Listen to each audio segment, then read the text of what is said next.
avec Mathieu Perry qui s'entraîne en vue des Jeux du Québec de 2011.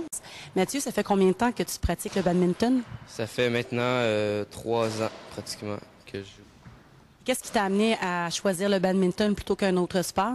Ben en fait, je jouais chez moi pour le plaisir, puis je jouais au soccer, mais finalement j'ai décidé de jouer au badminton quand j'ai vu Réal qui coachait. Ben j'ai décidé d'aller avec lui. Je vous ai vu un petit peu pratiquer, ça a l'air assez violent quand même les coups, hein?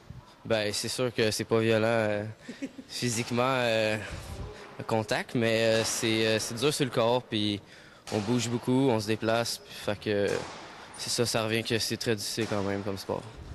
Côté équipement, qu'est-ce que ça prend, à part la raquette et le volant?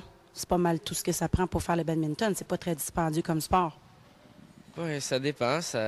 Si tes souliers te coûtent 200 $, tes 2 raquettes te coûtent 200 $, ton chandail, puis tes shorts, ton sac, ça commence déjà à faire beaucoup aussi.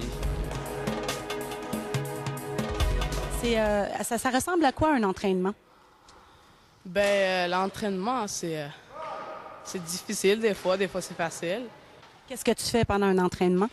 On travaille beaucoup le déplacement, beaucoup de routines, puis à la fin, on joue tout le temps des matchs. Quelle qualité ça prend pour être bon au badminton? Ça prend la rapidité, la flexibilité, puis la force. Et à part l'entraînement physique, est-ce qu'il y a d'autres choses qu'on doit surveiller, comme l'alimentation? Est-ce que tu fais attention à ce que tu manges? Des fois, ouais. Des fois, ouais. Ouais. Faire attention à ça, c'est important. Avant une compétition, est-ce que tu as un rituel spécial? Est-ce que tu fais des choses spéciales?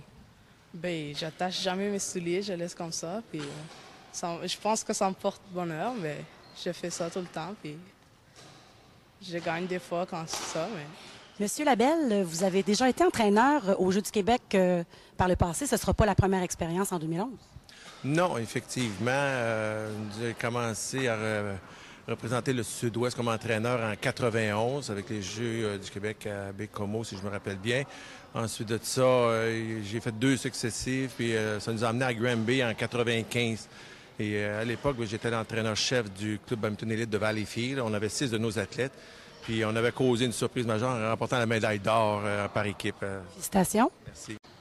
Et du côté des Jeux du Québec, comment vous préparez vos jeunes pour performer au mieux?